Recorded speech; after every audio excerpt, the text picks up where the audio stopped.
Hello everybody, Dan TCV, TheCriminalViolin here. Welcome to this episode of CHATTERBOX. This is my podcast. Welcome. It's wonderful days. Absolutely. So, just like with 7, we're going to continue the fun, controversial subjects, especially considering this case for me, I'm a cisgendered white boy.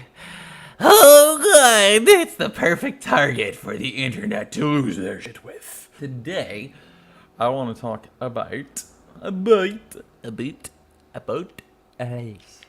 want to talk about a fun, very fun topic that I actually, a lot of well-known comedians actually have spoken about themselves before, specifically considering it definitely directly affects, I think, them by far the most.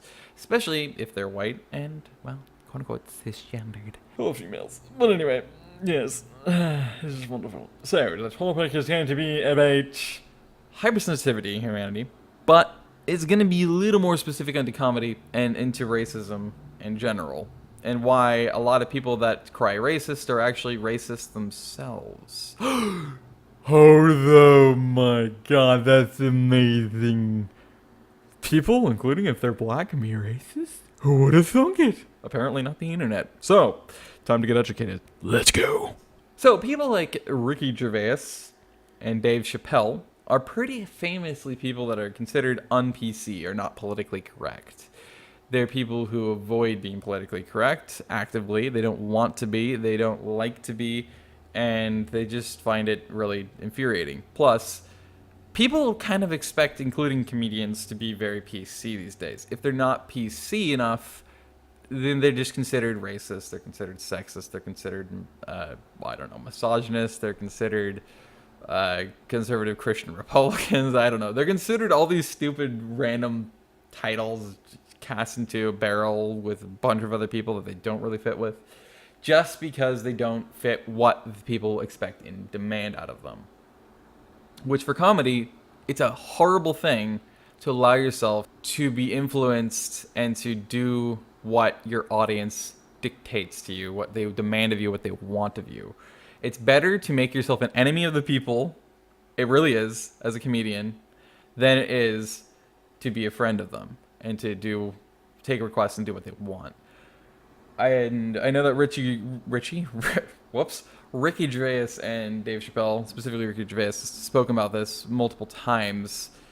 He tries to be a little ginger with it, but at the same time, he's himself. So he's pretty blunt and straightforward at the same time. And he usually will just eventually, if he's trying too hard, he'll eventually just say, F it. And then he just goes for it. Knows he's going to make a lot of enemies out of people for expressing himself. Effectively, a lot of comedians have become major targets by the majority of the internet, especially people that are, internet dwellers that are especially considered SJWs, social justice warriors, keyboard specifically, social justice warriors, the people who basically are in my age group. They're the millennials primarily, and then I guess it's Gen Z is the one that's supposedly behind us. I find all that stuff confusing because apparently each of these, specifically the millennials, have multiple different designations, and so does Gen Z, and it's like, what? But who's who in the Middle Ages? I don't know. Also, that's a book reference. But anyway. Let's try to get back on track, yes. Yeah, that's the main majority. Millennials and then Gen Z are the main two that really get highly offended by pretty much everything these days, especially on the internet. They're the keyboard social justice warriors, so to speak. Anyway, they're the ones who want to dictate the main group, obviously not exclusively, and not every one of them in each group are like that. I'm definitely not that way.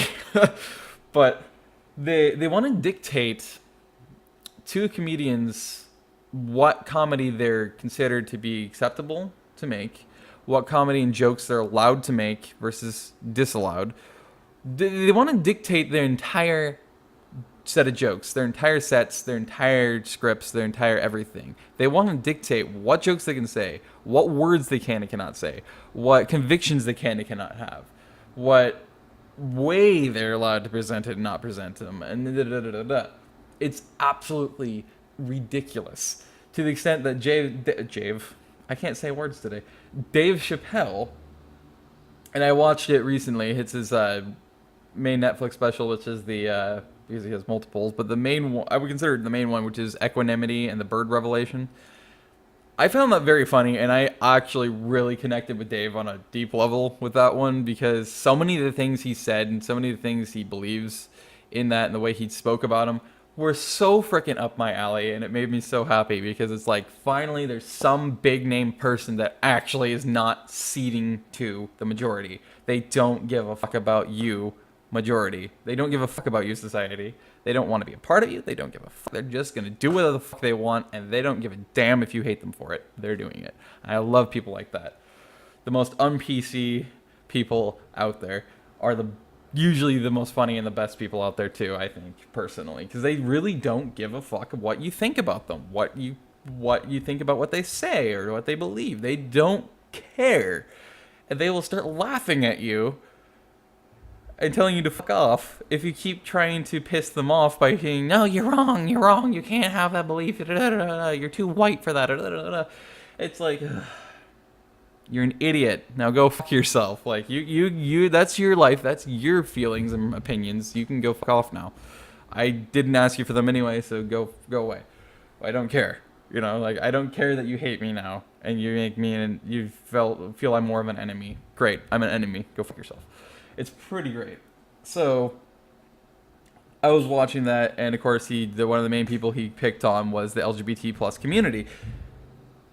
So many of the things that he mentioned about it was like exactly things that I mentioned, of why it's like, I'm literally basically a clone to what he explained himself as with it. It's like, no, I'm totally supportive of you guys. I'm totally an advocate, 100%. But damn, if you guys aren't the most hypersensitive pieces of shit out there. Like, it's like, it doesn't matter if somebody's completely supporting you guys on your side. You want to frickin' like just riot against them. You want to go vigilante on their asses because they don't support every single thing that you personally support, or you didn't believe everything that you do, or or they didn't say things in certain ways, or they didn't care that they said something that offended you because they apparently aren't supposed to say it since they're cisgendered or something. And it's like, and of course they started applying a lot of terms to other people. And then also the whole letter thing is ridiculous. Like, every few months suddenly there's yet another letter added under the plus designation. And then also you say you want equal representation for every single one of those letters in the group. Then why do you use the goddamn plus? And then at the same time, it just goes on and on with it. It's like, exactly. It's so infuriating, It's like, come on, people. Get your shit together. This is just one of the things he picked on. He also picked on, of course, the stereotypes of white people and then black people, and then being the only whites in an ocean of blacks. Other stuff. It was great. I loved it. The way he treated things and all that. And then just... it was great. So, but Ricky Gervais is also, he's more personally outspoken when it comes down to the stuff, especially on interviews and things like that. And he'll still make jokes about it, but he's still direct and straightforward about what he thinks about the people who want to dictate the jokes. So you get the funniest and the best comedians, and usually people, and the most honest, therefore, when you find the people like that and the comedians like that really, truly, you can tell they don't give a fuck what you're gonna think, what you care about, what you don't care about, what you didn't like from them, what you did like. They're not gonna listen to you at all. If you're gonna try and tell them they can't make this joke, they're probably gonna make it that many more times and take it to heart, that joke, many more times, because that's like a fuel. That's like an absolute fuel for their now ignited inferno you just helped ignite. Make the fire go from a simple little campfire to a massive inferno, not even a bonfire, just a freaking entire state of California engulfed size fire. Like, they're gonna freaking hammer that joke constantly home. And they're gonna make even more jokes along that line because you got offended by it and you told them you can't say those jokes, and therefore they're gonna start saying those jokes more because more and more people are getting mad at them for saying them. It's awesome. I love that. Like, in other words, the biggest middle finger stuck up your asses is like, you guys are already stuck up. You already have rotting corn cobs up your ass. You stuck up there personally yourselves. And since you won't replace them here, have two middle fingers to say fuck you up your ass too while you're at it. Might as well. You're already halfway there. It's absolutely great. So let's actually get into the main subject, since I'm not entirely sure how exactly to explain their expressions better than I already did. So I just made it more about my personal opinions and takes on it. pretty rad about them that they're like that. So here's the main topic about the hypersensitivity, specifically around the racism. I have a great example of this because recently on Twitter there was a horrendously massive viral tweet that everybody was liking and retweeting and talking about and quote tweeting, and then making more viral tweets out of those quote tweets of it, talking about basically backing up and saying it's absolutely spot on. You can only say the N word, which is nigga, part black, or as fully black. Here's the thing that proves that those people are actually incredibly racist, but they're closeted because they don't see their own racism. You have to be a racist in order to say those kind of things and do that kind of thing, because you're playing judge. You're being the judiciary committee on who can say who can't, which means you're one of those keyboard SJWs that are going to be crying boycott and crying ban this person and crying get rid of this person, don't touch this person, they're a horrible person, their lives need to be destroyed because they'd say they're a white comedian who said this. And it's like, here's how you're fucking racist, and how also there's no logic in that idea of you have to be part black or black in order to say the N-word. And I've done this, even spoken about this exact same thing to myself, ranted about it multiple times since I saw that, and also I've done it once with my mom because it just makes no damn sense. And it's like, how dense can people be? So these people are highly racist and way too hypersensitive and have no logic behind their reasoning, because if you think about it, there's tons and tons of people that look as white as goddamn sour cream, as they call tubes of sour cream, like myself or anybody else. That's basically what we look like. That's basically what we are. There's so many people who look white as all hell. Everything about them is just white. By looks, by their skin color, specifically, and everything else, even their hair and stuff. That people, black or not, will automatically assume that person's wholly white. They're just white people. They throw them in with the rest of the white people. And a lot of these people are at least 40-50% black. Sometimes they're actually more black than they are white. They just came out looking white as hell. And so they're like, they'll say something like nigger, and it'll be like, or some black joke. And then a lot of people, including especially obviously these hypersensitive blacks, will be like, you can't say that, you're white. And those people will start laughing. Why will they start laughing? It's like, you don't even fucking know who you're talking to. It's like, yeah, I do. You're a fucking white person. Why do you say that? Let me guess. You looked at my skin tone, my skin color, and said, oh, well, clearly he's white. Well, here's the reality, buddy. I'm half black. Or I'm more than half black. One of the big examples is you need to say that to Blake Griffin. And I think he would probably laugh his damn head off. Either that or he'd get a little confused and frustrated and be like, dude, I'm literally half black.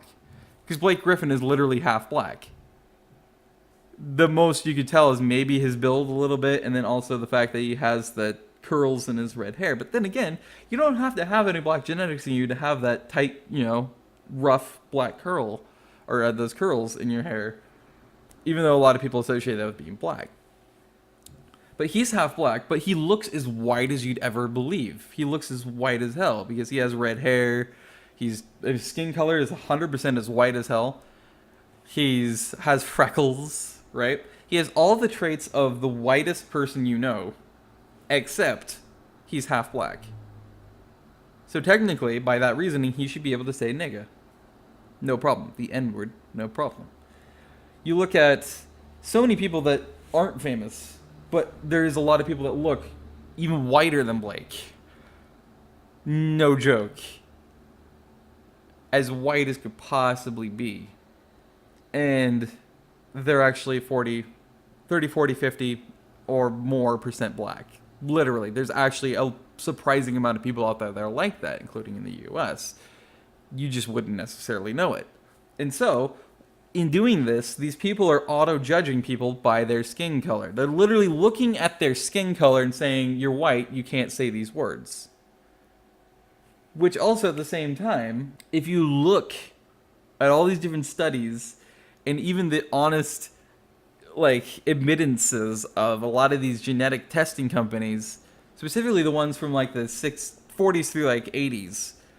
They literally came out multiple times, the last time like a good like decade or so back, and admitted that most of the time when they were telling people that they had Cherokee or some other Native American genetics in them, they were telling them that because in reality they didn't have any of the Native American genetics, but those Native American genetics they were told they had were actually African American or African, straight up African genetics, so black genetics.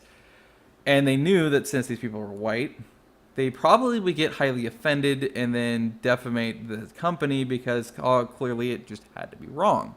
It couldn't have possibly been. But in reality, if you look throughout the history of the U.S., especially the South, there was a hell of a lot of hidden sexual and even other types of relationships, romantic relationships, with the black slaves. A lot of the slave owners and plantation owners, they literally had sex with a lot of their black slaves, thus having a lot of kids that would turn out to be half-half. And a lot of times, the kids ended up looking white. Either that, or they dumped them off and said, well, that's not mine, even though it was, because, they're required to be as they were, slave owners, so they were obviously racist in general already at that point. They just didn't want to occur as any less racist or like getting soft with the blacks, back in the day. So in our history, there's actually because of it, there's such a good chance that actually most of us white people have at least 1% of black in us. Now, here's the other part of why it's like, obviously it's racist, right? Because they're looking at your skin color. That's literally the basis of racism. You look at somebody's skin tone, skin color, and say you're white or you're black or you're Asian or whatever else, you're Arab. And a lot of times people are wrong because they're looking at them and they're judging people by their skin color, by their skin tones. That's what these people are doing. They're looking at people by judging them by their skin color and saying that you can't say the N-word because you're white or you're Asian or you're Arab or whatever else. And it's like, hello? Are you stupid? You're racist. And they're going to scream, no, we're not fucking racist. Like, you're racist because you're judging people by their skin color. That's how how racism fucking started, was judging by skin color. Like, that's why they always said blacks, whites. You have the segregation of blacks and whites. The blacks were the lowly people who were apparently practically brainlessly drooling dumb, didn't supposedly know anything, were incompetent supposedly, and had to do all the hard slave labor for the whites because the whites were superior. They were the best. They were the supreme. They were the most intelligent, highest, most capable of all human species. And they were considered blacks a subspecies of white humans. And it's like, all of that came from simply skin color, the pigment of your skin, or the lack thereof. That's where it came from. So, no, yeah, you are fucking racist if you look at somebody's skin color and say, you're too white to say a word, or you're too white to make that joke, or you're too white to da-da-da-da-da-da, or too Arab, or too Asian, da-da-da. You're auto-assuming that person's ethnicity, their genetics, and their literal actual, if they're actually part, are mostly black, just because they happen to have white skin. Well, you can't say that. Or just because they have yellow skin, you can't say that. Or just because they look more Arab or Indian, you can't say that. You're being racist right off the bat because you're judging people by their skin color, by their eyes, by their... You're being very bigoted, very prejudiced. I'm sorry, it's a fact. And so it's actually almost laughable to look at these people and all these people who support that viewpoint and be like, you're all fucking racist and you don't even think you are. You're that fucking blind to your own racism. It's insane. Which is why also closeted racism is such a bad thing. It's like, that's why I've mentioned before, yes, this is a slight sidetrack, but this is why I mentioned many times before. I haven't mentioned it in a podcast yet until now, but racism never went down. It never went away in the U.S. They're like, oh, it's so much better now than it was. No, it never has been. That's why you've seen such a massive skyrocketing suddenly white supremacy and white nationalism and all this other stuff. It's because of the fact that these are the people that were always here. they've always been racist and prejudiced and seeing themselves as the supreme human species, so to speak, human skin tone. They've always been here. They just went underground. They went into hiding. They closeted themselves because it wasn't considered acceptable or okay to be racist. So hey, let's pretend we're not. It's worse to be or it's worse to be a closeted racist, pretending you're not racist, being blind to your own prejudice, your racism. It's far more dangerous and worse and more explosive to be that way than it is to be outwardly incredibly racist. It's far better to be outwardly incredibly racist than it is to be pretending you're not one, because it's so much more potentially explosive and thus damaging, and it's much more likely to end up even in a potential war and bloodshed if somebody is closeted. And nobody knows that until they just explode out of the closet because they can't take it anymore. That's a bad thing. So technically, it's sort of good that the white supremacists, that Trump got in office and that all this white supremacy immediately started bleeding out because he's one of them. It's like, it's actually technically sort of a good thing, because it's kind of like when an earthquake happens or more like a volcano. When a volcano vents a bunch of steam and a little bit of ash, it's actually really good, because what that means is releasing a lot of pent-up pressure. A lot of pent-up pressure that could result in a massive catastrophic volcanic explosion, thus with all the magma and lava too. Instead, it's releasing a lot of that pent-up pressure that could have easily soon resulted in that massive explosion. Instead, it's a slow release of this excess pent-up pressure that's been locked away for so long. That's the equivalent to what it is right now since Trump has came to office, with all these white supremacists suddenly coming out, all these racists suddenly coming out and going full flow and fully expressive and out right now, is because it's exactly equivalent to that with a volcano. It's slowly releasing a lot of this locked up, pent up pressure that's been building up so long over time, for since the late 80s, early 90s, really, realistically, for the most part. It's finally released, and that's looking at like 30-40 years time. It's been pent up, and now finally it's slowly getting released, so the pressure's slowly ticking downward. The longer that Trump's in office, the longer that they're allowed and feel comfortable with being out there outwardly racist. So it's actually a good thing.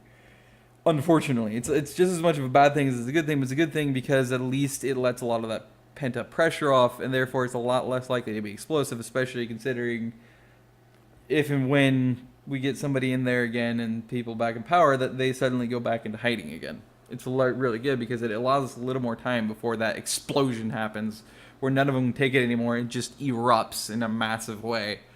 And there's nothing you can do about that when that happens. It's just catastrophic. So that's my analogy for the day with that. So here's the second thing, though, that shows how much even more racist these people are, how much more hypersensitive they are and prejudiced they are. So not only are they going by this people's skin color, saying you can't say the N-word because you look too white, you look too Asian, you look too yellow, you look too brown but not black, you look like you're brown in the sense of like an Arab, a Middle Eastern, so you can't say that either. Or you look black but you're not black enough because you're clearly Indian because of your looks. It's like, one, you don't know that, you're assuming, and two, that's obviously fucking racist, right? So to add to that prejudice, that racism, that racial profiling, that ethnic profiling of people that they consistently do, is that then they're judging them further because of the fact that they're like, okay, yeah, you can't say the N-word unless you're part black or black. You know, none of these people have applied a minimum, like percentage genetics, percentage of part black they require in order for you to be part black, quote unquote, enough, in their opinion, to say the N-word. How part black can you be? Can you be as white as snow? And in your genetic testing, you even have, say you take a snapshot of your 23andMe, your Nat Geo or your Ancestry or whatever, DNA tests, that says, oh, you're 0.1, you're single tenth of a single percent, I don't know, Central or West or Sub-Saharan African. well, now you're technically part black. So are you allowed in their minds to say nigga? The reality is they're going to get bitter at you because you look too white and you're only 1/10 of a single percent black. That's not enough black to say that. You're not remotely black enough because their SVU is 99.9% white. So fuck you, right? Okay, that's prejudice in itself. That's very, very a big time prejudice prick move to say such things and do that and play that hardcore judgment like that. But that's not really fully expressing it because all that's doing is showing that these people didn't set a minimum. So now, what do? You pressure them to say, what's your minimum? How black does somebody have to be in order to be part black enough in your mind to be able to say the N-word, to be able to say nigga? What is it? What the hell is your minimum definition? Oh, that's right, you didn't have one, did you? That's right, you didn't because I'm 1/10%. Now you're informing me that's not enough part black to say it. So what's your dictator, of you have to be blank amount part black in order to say the N-word? How much? What's your minimum? Because obviously that blank needs to be filled in with something that you designate because apparently you're going to dictate how black somebody has to be in order to say a word. What is it? That's the problem with it is there's a massive amount of us white people in this country that whether we did a test and found it out or not, most of us probably don't realize it because we don't want to waste the $100, $90, $100, $200 on doing a simple basic DNA testing thing. Don't want to bother. We're like, nah, it's not important. We don't really care what our genetics are. We don't really care where we came from, where our families came from. It's not important. And plus, that's a rabbit hole that you just get. Once you go in it, you're never coming back out. You're going to keep going down, down, down, and you're going to get lost eternally. For most people, that's true. But yeah, it's also pretty expensive, so it's like, I don't want to spend that money on that. And plus, there's all these other, obviously, details and nuances for certain groups of us. Getting back to the point, because that was way too long-winded. Getting back to the point, there's already a lot of people that have gotten their genetic testing done that are white as fuck. But they find out that they have, 1/10 or 1% or, a couple, 3, 4, 5% African genetics in them. Or black genetics in them. And then there's going to be even more of us that haven't gotten it done here in the U.S. especially, that are going to find out that we have at least 1/10%, if not more. Maybe, between, on average, a couple of percent, or a percent to like 2.5% African genetics, black genetics. But is that 2.5 to 5% black roots in us white people, is that considered enough part black to say it? Probably not. So now, what do you jump to? Okay, let's say that their minimum requirement is a quarter black. You have to have a quarter black genetics inside of you in order to say the N-word. That makes them more prejudiced yet again. So now it's like triple the amount of prejudice, triple the amount of racism these people have, because now, not only are they judging by your skin tone, but they're playing dictator also to how much genetic info you have.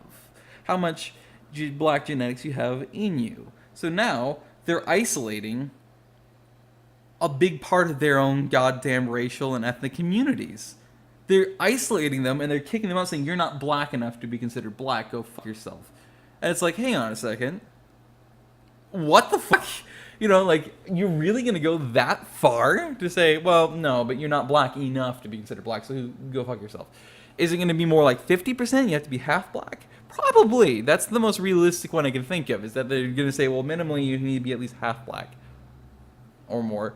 It's like, at that point, though, that's really prejudiced, because it's like, how much of the black community, your own damn community racially and ethnically, are you really evicting from being considered black?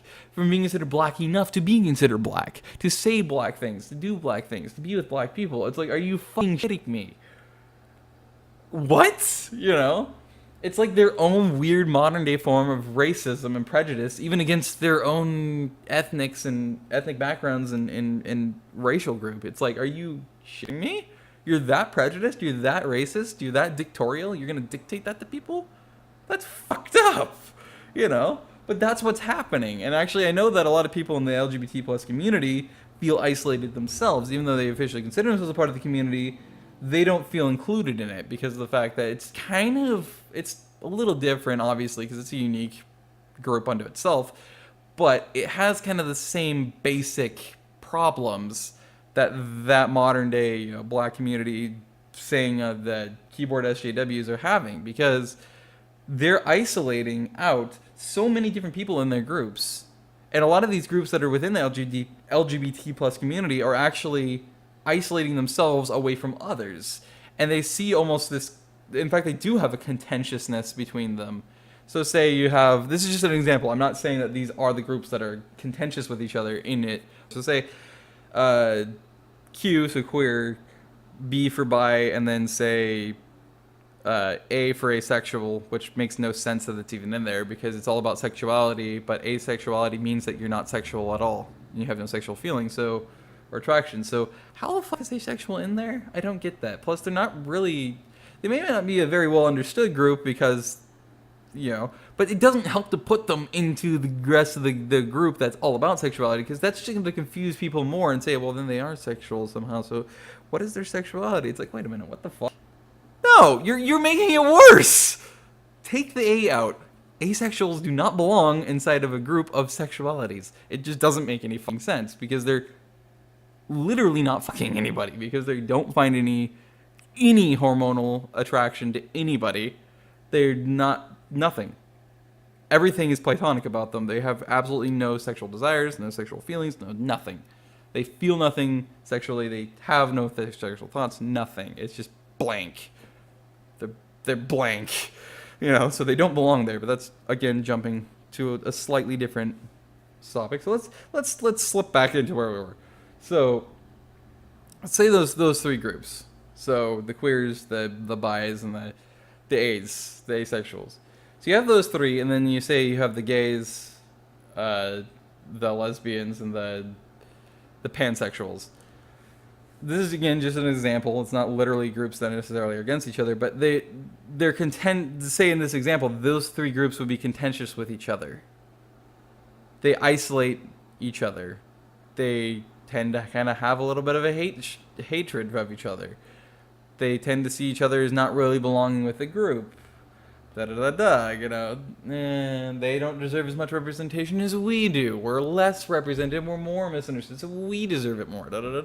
It's kind of, so you can tell, because it's a unique group in itself, it is in a different way the same problem, same core problem, is that they isolate other groups of each other away from each other and saying you're not enough, insert whatever it is here. And it's like, are you really doing this to each other, to yourselves? Really? Like, you're gonna be that asinine and even technically prejudiced against each other to that extent that you're gonna make these people feel incredibly isolated, and like even the group that's meant to take them in and make them feel like they belong and help them, instead they still feel more isolated. In fact, they don't just feel isolated now they feel more isolated, because they realize even the community that was meant to supposedly make me feel less isolated and more at home and welcomed is actually isolating me and shunning me too. So I feel more isolated now. I feel even less represented. And it's like, it's pretty fucked up when you think about it. So that's where the whole racial versus the whole sexuality thing they really do come from the same core problem and frictionality, where it's just like, how can people be so prejudiced and dense and then refuse to admit that they're prejudiced in that way? It makes no sense. And both sides are playing dictator over the entirety of their own group or groups. It's absolutely asinine and ridiculous that people are like this nowadays. But that's where this is at. It's so ridiculous. And so it's so stupid. And just to throw it in here, even though it's not really entirely fitting of everything else, I'm going to say is that this is for me personally, and I came from a background where I've been heavily bullied throughout all of elementary school. It's ridiculous. And society kind of always isolated me, even since I was such a little kid. Even my mom could easily explain all about that, because she occasionally will start talking about how that was so weird to her, because it's like I was just like any kid. I went into preschool, then I went into elementary school, and like I would be like a lot of kids. I try to have fun with other kids. I try to play with them. I try to talk with them, and they're just like, they immediately, for the first time they see me, they look at me like, who the fuck is this prick? And then they just ignore my existence. It's like, okay, great. And then by elementary school instead, I was bullied a lot physically. So I get punched and shit and all that stuff. I'd have to go to the nurse a few times. One of the times I went to the nurse, I actually got in trouble because of the fact I went to the nurse because I was bullied, and then I reported the bullying. That was the reason why I was there, and thus I reported the bullying to the principal. The principal got mad at me, and I got in trouble for doing that.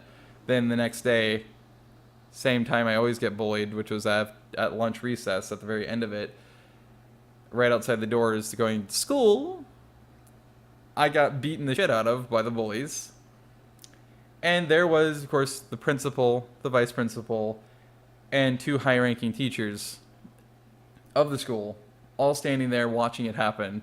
And then when it ends, I just kind of looked at them, and then the principal shrugged and said, "What the fuck do you expect me to do about it?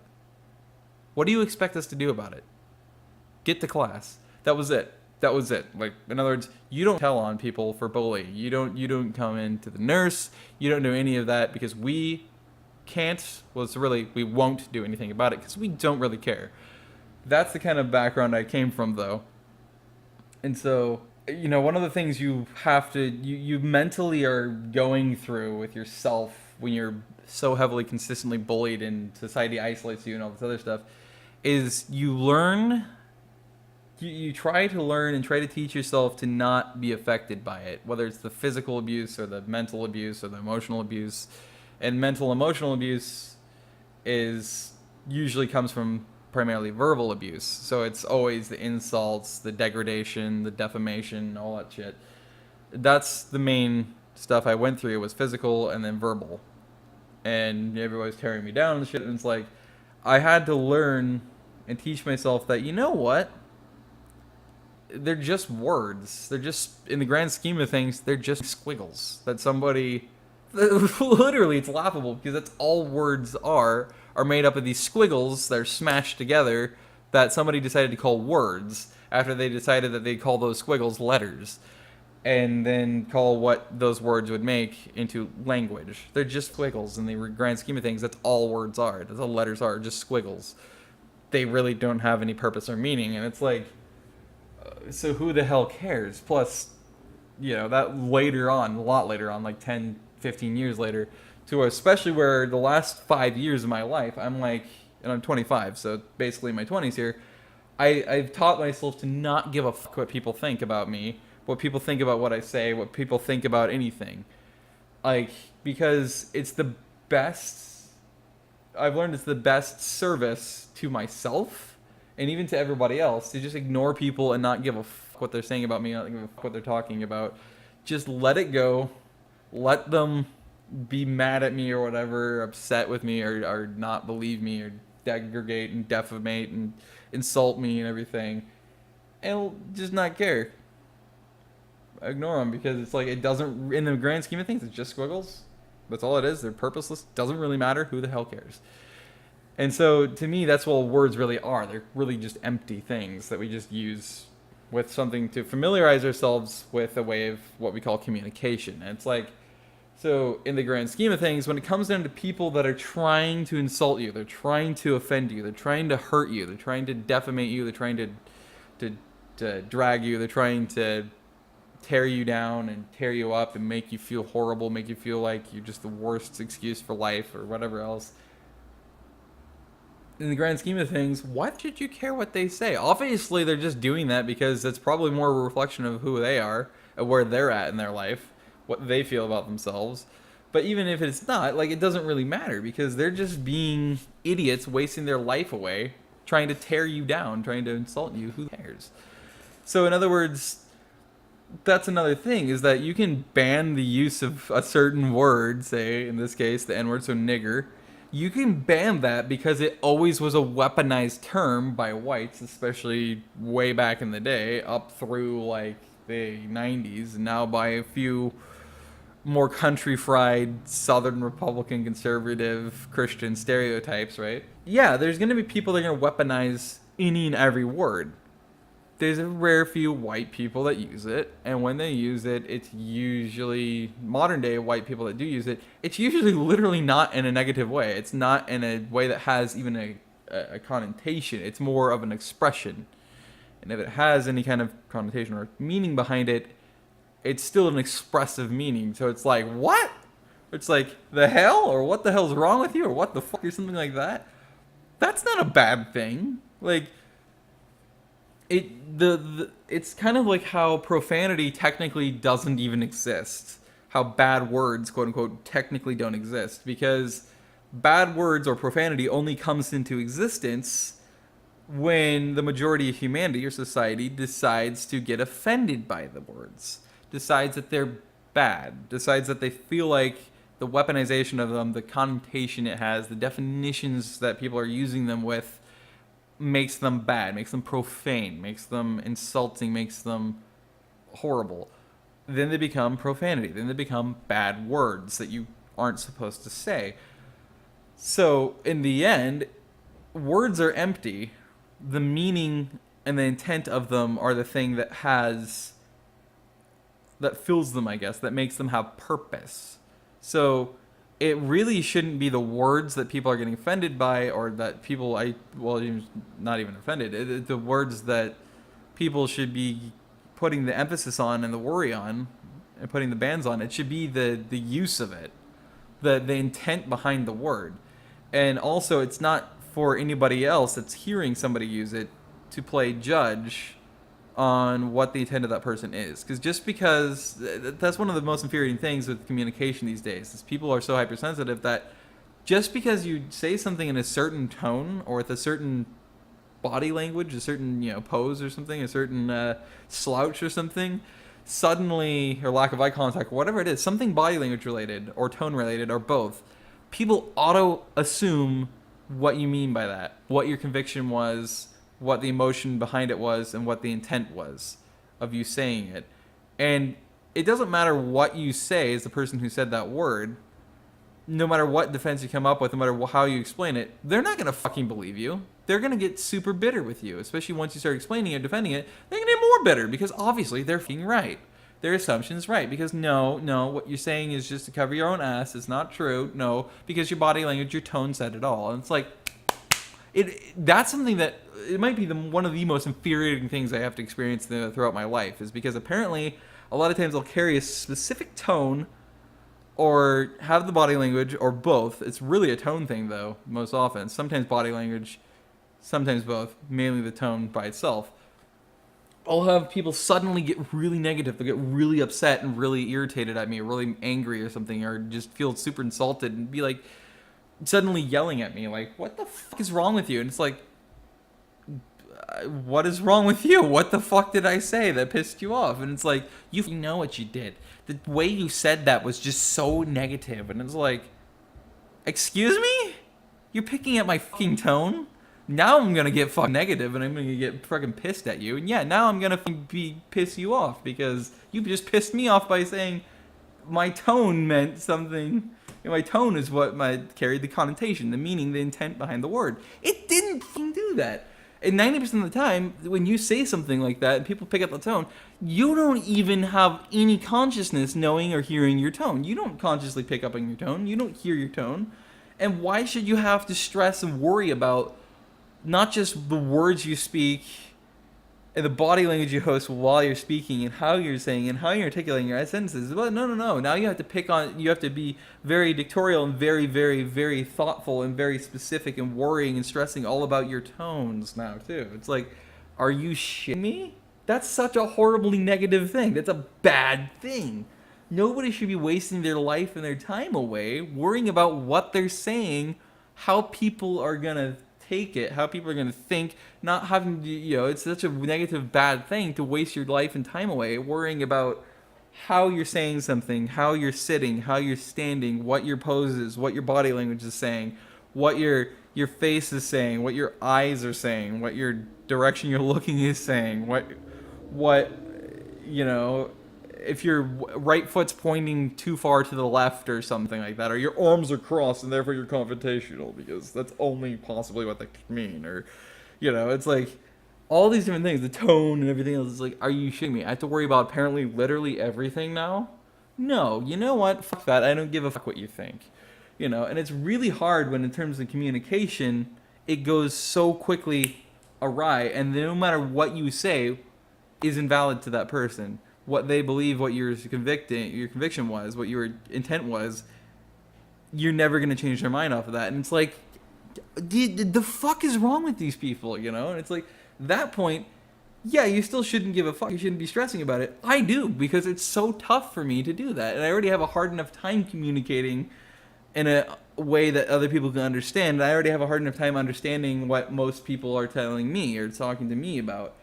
And it pisses us off then too, but it's just like, that doesn't help. That makes it so much more stressful, so much worse, and so much more difficult to be able to communicate in a way that everybody can universally understand. Or at least most people can come to understand what you're convicting, what conviction is, what your intent is, what you're saying, what you're explaining. It makes it so much worse that people are so obsessed with the tone, your body language, the direction of your eyes, the direction your head's pointing, the where your arms are positioned, how they're positioned, what they're doing. It's like, stop. I'm just talking, I'm just speaking, I'm just expressing myself.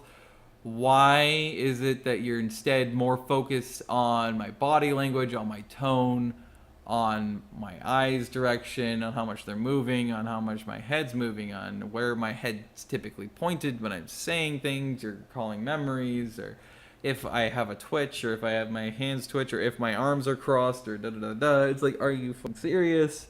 Why are you so focused on all of that rather than literally what I'm saying, which is the point of a fucking conversation? You know what I mean? Like, it makes no damn sense. Although that's a different topic, but like, it ties into it. It's like, I don't know, man. It's so frustrating. So anyway, but the point is that it ties back into the whole nobody should give a fuck. This is my biggest advice to everybody: is don't give a fuck what anybody thinks about what you say, what you feel, what your opinions are, what you think, what you're doing, what you expect. Don't give a fuck about what people think or say or do. Don't let them put a negative impact on you, stress you out, offend you, piss you off. Let it fucking go. Like, and it's more a reflection of that person and the state they're in and the point they're in their life at that point in time, their opinion of themselves and where they're at in life, than it is you. In fact, if anything, it's only that, and it's not all about you. They're just trying to make it about you, because that's kind of how basic psychology tends to work with people for some reason. They always want to flip the projection onto the other person, onto somebody else, onto something else, because they don't want to see themselves as they really are, which is in clearly a really fucked up and sad state, in a bad place. And that's really sad, but the only person that can help them at that time is themselves. That's the only time anybody can be helped, is the person themselves that you want to help.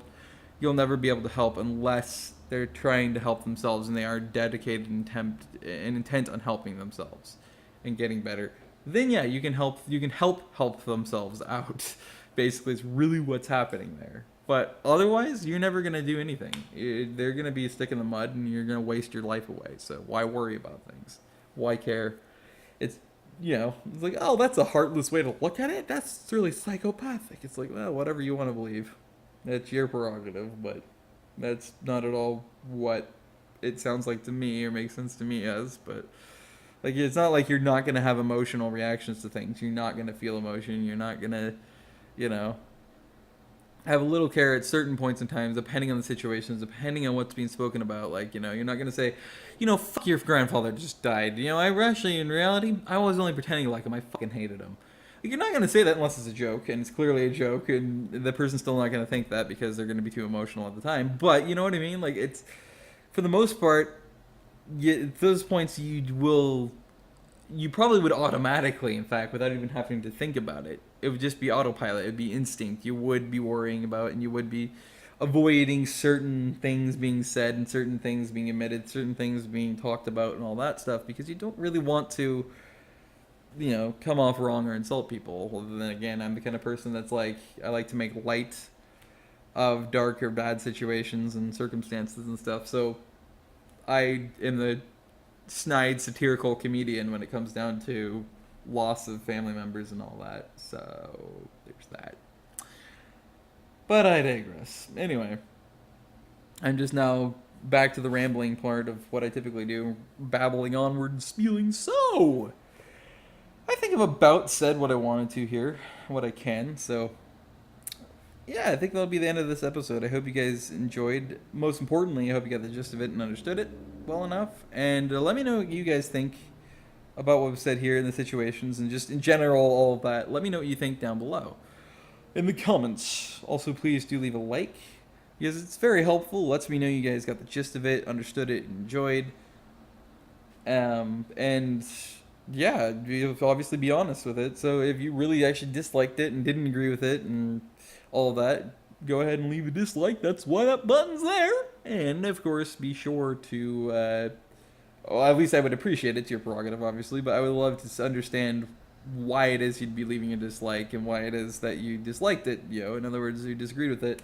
I would love to hear that because interaction is really important and it helps us learn things if we're able to, communicate in that way and express ourselves without filters and just, maturely and calmly explain why it is we disagree, why it is we didn't like something or did like something, it just helps learn, it helps teach things and gives extra new perspectives and all that good stuff, which is, I love getting new perspectives and I love trying to give people new perspectives maybe they haven't thought from or heard or been in before, just so that, we can trade lenses and kind of see through our, each other's lenses the way we never had before, but the way the others did, so we can better understand each other and better come to conclusions and compromises and all that stuff. It's really important. So, but then that's a more digression, but it is kind of important. So you can definitely, that's something I want, and I always say for every, I don't say it for every episode, but it's a thought I have every episode for saying, but I never do because I never know how to articulate it, so I just ignore it. That time I articulated it really well and fluidly, so yay! But anyway, I've been Dan Keys, TheCriminalViolin, and yeah, I hope to see you in the next episode. I hope to see you in the next video as well, whatever that may be. Stay safe, stay fluffy, stay epic. Have a great day and night wherever you are, and I hope to see you next episode. Goodbye. And don't be racist. Keys to life. Bye-bye. Love you too.